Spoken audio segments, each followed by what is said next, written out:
Баршаңызға қайырлы күн. Алтын алма каналына қош келдіңіздер. Біз бүгін түріктің ачма булочкаларын жасайтын боламыз. Видеоны соңына дейін көріп, лайк басып, каналға міндетті түрде тіркелуді ұмытпаңыздар. Осы ачма бөлкелері мамықтай жұмсақ және орысша айтқанда слоисты болып шығады. Жақындарыңызды осы жұмсақ керемет булочкалармен таң қалдырыңыздар. Ең алдымен жылы сүтке қантымызды саламыз және барлығын араластырамыз. Кейін құрғақ дрожжиімізді қосамыз. Бір шымшым тұзымызды саламыз және араластырамыз. Ендігі кезекте 2 жұмыртқаның ақ уызы.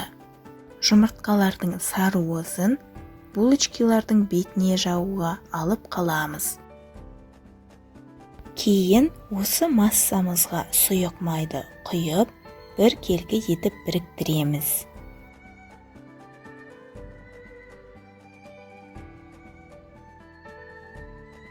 Ұнды ақырындап қосып, жұмсақ қамыр илейміз. Булочкалар оңай көтерілу үшін мен ұнды еліктен өткізіп саламын. Бастапқыда қамырды лопаткамен, кейін қолмен илей бастаймын. Ұнды осылайша ситаның көмегімен жайған өте ыңғайлы. Міне нәтижесінде менде осындай жұмсақ қамыр дайын болды.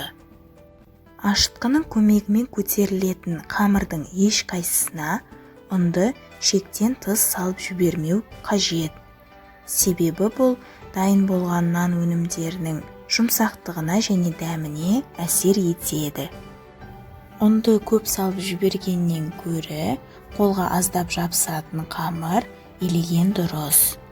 Ал енді дайын болған қамырымызды жылы жерге бетін жауып, 1-1,5 сағат уақытқа қалдырамыз.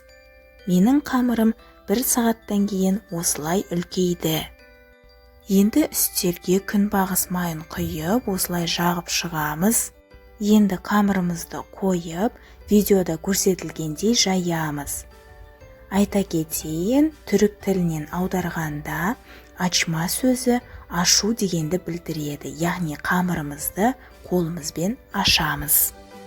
Керек уақытта үстел мен қолымызды майлап отырамыз. Қамырды өте қалың немесе тым жұқа қылып жаюдың қажеті жоқ. Орташа қалыңдықта қолымызбен ашып шығамыз. Менің арнамда бұдан бөлек сан түрлі рецепттер көп. Мені жоғалтып алмас үшін міндетті түрде тіркелуді ұмытпа. Қамырымызды ашып болғаннан кейін оның үстіне бөлме температурасында тұрған сары майды жағып шығу қажет. Сары майды үнемдемей, қамырдың үстіне бір келкі етіп жағамыз. Енді асықпай, видеода көрсетілгендей қамырды бүктейміз. Әрине қамырды жыртып алмауға тырысқан жөн. Қамырды керегінше созып алуға қорықпаймыз. Енді осы қамырдың бүктелген жағына сары майымызды қайтадан жағып шығамыз. Қамырдың келесі шетін тағы да видеода көрсетілгендей бүктейміз. Және қамырды ашқанда саусақтардың ұшымен емес, алақанмен жұмыс жасаймыз.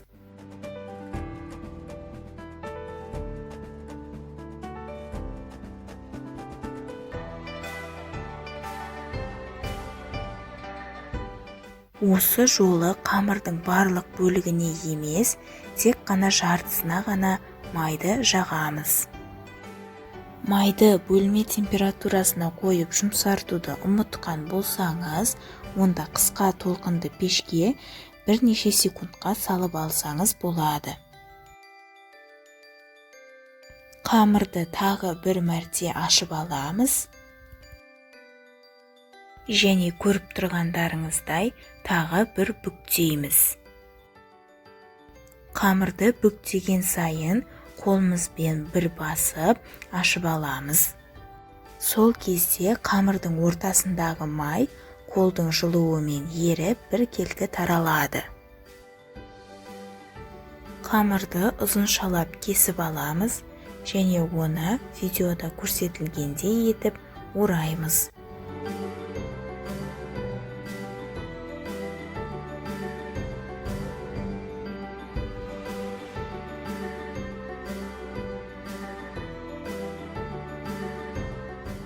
Нәтижесінде менде гүл тәріздес бөлке дайын болды.